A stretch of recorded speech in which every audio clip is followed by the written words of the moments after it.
There's a story told of a man in China who raised horses for a living, and when one of his prize stallions ran away, his friends gathered at his home to commiserate with him on these sorry affairs of his horse running away, since it was very valuable.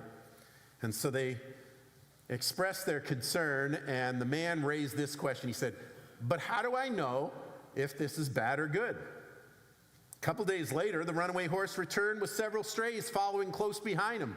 And because the man seemed fortunate and had all these extra horses, his friends all gathered again, and they said, "Let's throw a party and celebrate, like free horses." And so the man turned to them and, to their surprise, said, "But how do I know whether this is good or bad?" So that very afternoon, the horse happened to kick the owner's son. And he kicked him so badly that he broke his leg. And so now his friends assembled to express sorrow for this incident and how they felt bad for him that his son had a broken leg because of these stray horses that he took in. And once again, the guy says, "But how can I know whether this is good or bad?" Well, a few days later, war broke out, and there was conscription of warriors to go to battle. But the man's son, however, was exempted from military service because of his broken leg. So you can guess it, the friends gathered again to feel happy for the man, and the man said, "How can I know whether this is good or bad?" Well, it goes on from there, but you get the point. There's this perspective he's got where he goes, things happen, and sometimes good things can come from things that seem like they're bad, and bad things can come from things that seem like they're good. And so the guy kind of sits on the fence. Now, I don't know if you really are that kind of middle of the road about everything. We kind of tend to have a reaction, right? And if you read the reels on Facebook or you watch any YouTube videos, everybody's got a perspective on who the good guys are and what the good perspective is and how you should look at the world.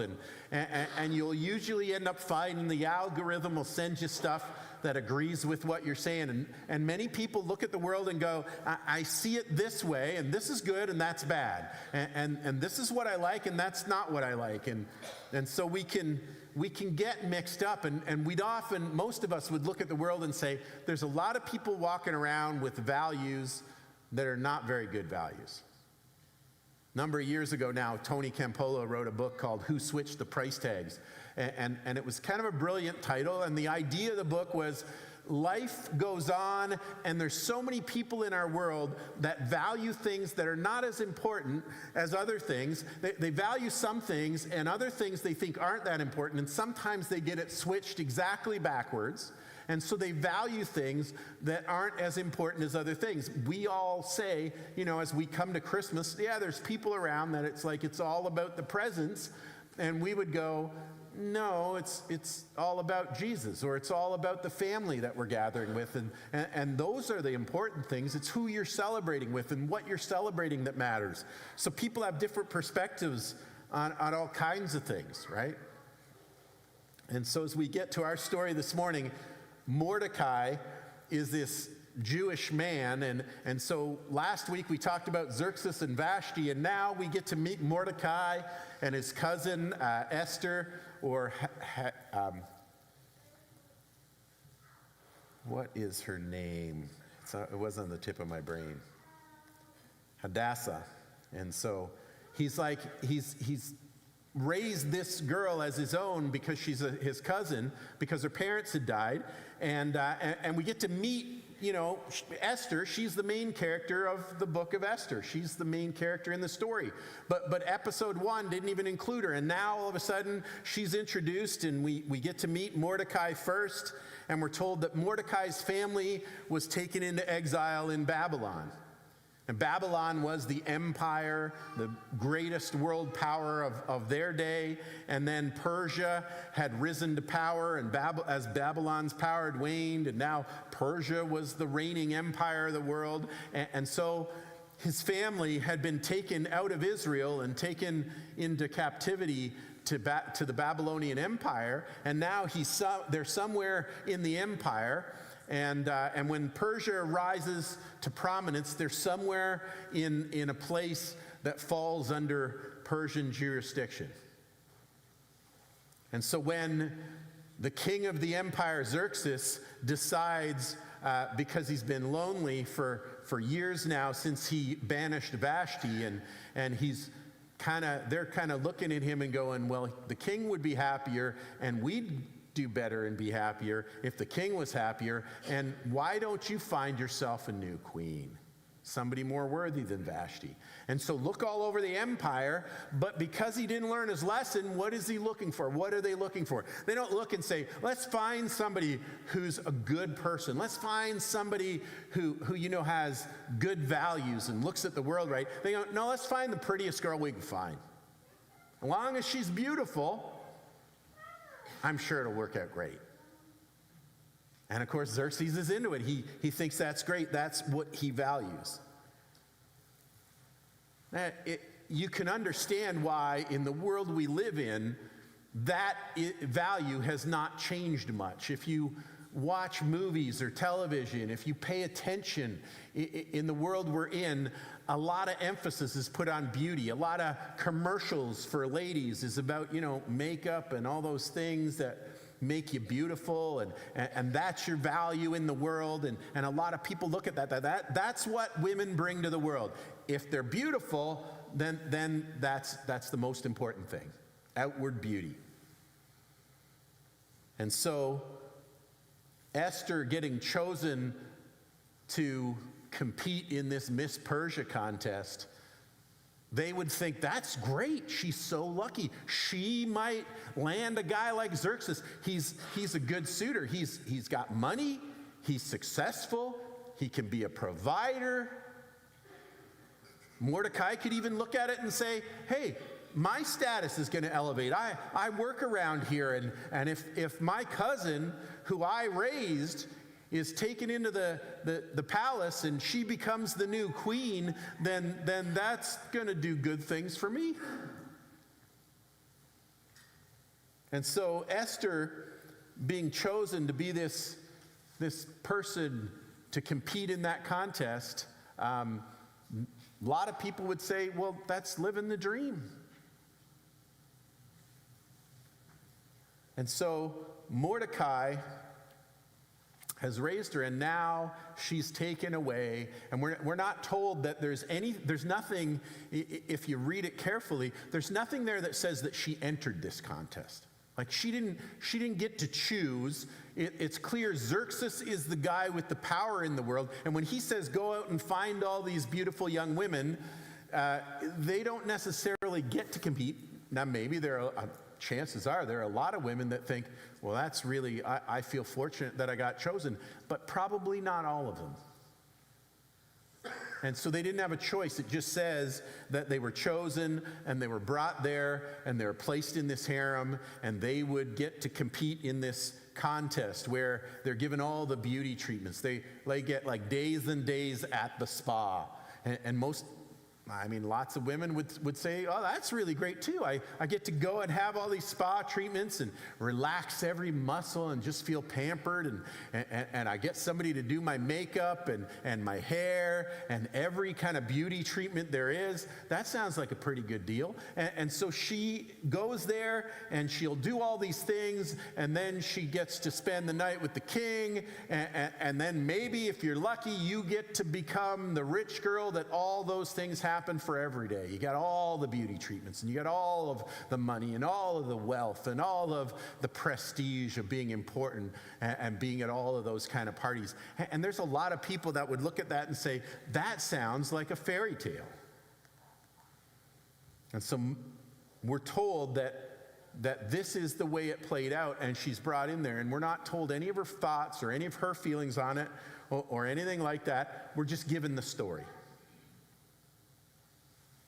And so if you watch YouTube sometimes, have you ever seen any of those videos where like some guy is, just kind of dressed casually and he's talking to some girl, and she won't give him the time of day, and then he walks up to the fancy, like, $100,000 sports car and puts the key in, and suddenly she's like, oh, hi, and giving her best smile and flipping her hair and all of that. And then, it becomes clear that she's all about the fancy car and the money, but when it was just him, she wasn't interested. Well, what would she have to get interested in? It's only appearances, right? It's the outside that she was judging by, but that's all she had to go on. And so the story unpacks, and we're not given any kind of, it's never spelled out for us. And once again, just like chapter 1 of this story, there's nothing mentioned about God or about what he thinks of it or what's happening. We just get the story. We just get the facts. And all we know is that Xerxes comes along and he pulls her into this world, probably against her will, or at least she didn't get a say. And we don't know whether she liked it or not, whether she thought it might be promising or not. We just know she's there and she's got to compete in this contest. And the only other thing we know is that Mordecai goes there every single day and asks about her. He goes to the harem, not a place that really they encourage guys to come sniffing around in that day. Right? This is the harem where the king's women are. You don't necessarily go there. But he's taken a bit of a risk, and he goes there and he asks, can you send a message? Can you check on my cousin Esther? I want to see how she's doing. How is she being treated? What's happening with her? What is happening to her is how the scripture puts it. So clearly, he's got some concerns. And if I was Mordecai, I'd be worried about my cousin too. This guy's not got a good track record. He's no doubt heard about how Xerxes treated Vashti and why there's an opening in the queen spot in this empire. That can't be a feel-good thing for him. And so whatever anybody else is looking at it and saying, oh, Esther, you're so lucky to get to compete. What if you won? Wouldn't that be great? But Mordecai is coming around every day and saying, how is she? Is she okay? He's checking on her because he knows the kind of guy that Xerxes is, and he's heard about this. And so he goes to check on her well-being. Now, little girls in our time, they still wear princess dresses and tiaras, right? And they still like to play dress up in that way. And they like, a lot of them like movies about princesses. And they're always, watching the little movies where Prince Charming comes along and loves them because they're the most beautiful in the land. And those stories are as old as time, but they still track and people still listen and watch those movies. And of course, they base their worth on that kind of beauty. And sometimes the message that's sent to young women is what you bring to the world. The biggest asset you have is if you're pretty. If you look good, that's the most important thing that can be said about you, is you're pretty. And sometimes we fall into that with our kids. We'll go, oh, you're so beautiful, you're so cute, which is not a bad thing. But if that's the only message we're sending, if that's the most significant message we're sending, that what you bring to the world, what you have to offer, what gives you value in the world is how good looking you are, then that's something else. But the world we live in says that that's what men are looking for. And so women fall for that, and they go looking based on outward appearance, then we better compete on that level. And a lot of dads in that day might have acted like some dads would today. He's got a good job. He's got his life together. Xerxes, he knows what he wants. He's successful. He can be a great provider. And your life will be so much easier and smooth with all that he can offer you. This is a real catch. If you manage to land Xerxes, you'll be the winner of the world. But Mordecai is a Jew. And so Mordecai has grown up among the people of God, exposed to the scriptures. And so Mordecai has a different view of what's happening with Esther. Mordecai values his cousin beyond just her appearance. So he isn't looking at this as a great cash cow, that she's really made it and she's got a winner. He's concerned for her well-being. He's concerned that this isn't the catch that maybe people think it would be. And so he keeps coming around every day saying, is she okay? How's she doing? He cares about her for her. And that's very different than the way that Xerxes looks at women. He's grown up among the people of God. And even though in this chapter it doesn't mention God again, it doesn't mention him directly, we do have two men. One that's formed by his views of the world and his views of power and his views of other people as being there and being subservient, just being people to use and manipulate and get what you want from them. And another man who's raised among the people of God and values people for who they are and loves his cousin because she's made in the image of God. He's raised on the scriptures, and it changes his values. It changes how he looks at stuff. He changes how he treats people. And so Esther has these two men in her life, Xerxes and Mordecai. One's a suitor and the other's a father figure. One's rich and powerful and the other's a servant. One's interested in her beauty and the other is her cousin who loves her for who she is. One's going to spend the night, and the other one checks on her every day to make sure she's okay. One sees her for her looks, and the other reminds her of who she is. One offers to make her his queen, and the other tells her she's already the child of a king. And so Mordecai speaks to her, and at the end of our passage, it says that He talks to her about being Jewish, and he says, don't spread that around, don't be telling other people. But he's talking to her about the fact that she is one of the people of God, that she's been formed by the scriptures, that she knows the God of heaven, and that is who tells her who she is. That's who forms her as a person and makes her have value in life. And so it's not a Disney story. Walt's stories always heroize outer beauty. The princesses always are kind of waiting for the princes to come rescue them. Walt always heroizes outer beauty and the obvious hero, the one with beauty or strength. And this is a Bible story, and the heroes come in all sizes and shapes. And they can't always best the evil in battle because that's not what they're about. They ride donkeys instead of wild weight stallions.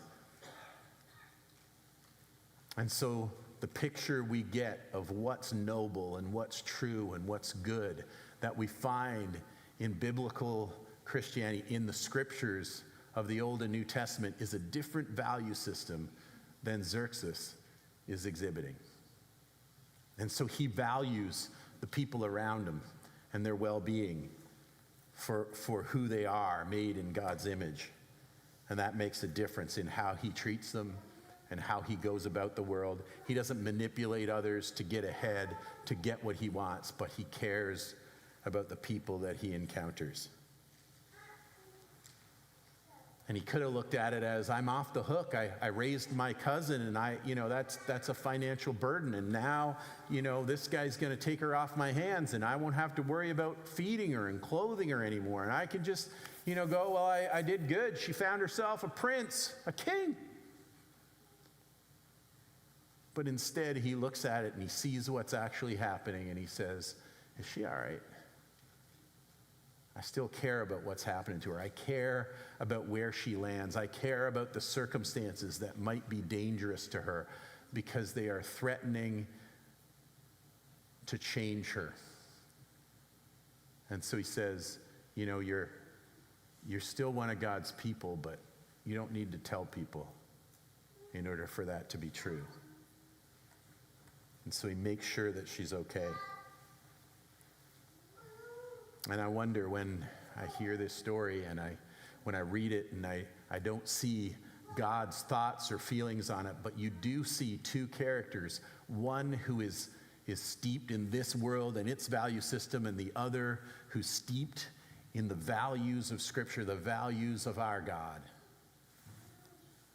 And there's a very different outcome in how they look at the world and how they look at other people and how they treat people around them. And it makes me wonder who in your story is telling you who you are. Who in your life is giving you true insights into who you are, who you were born to be.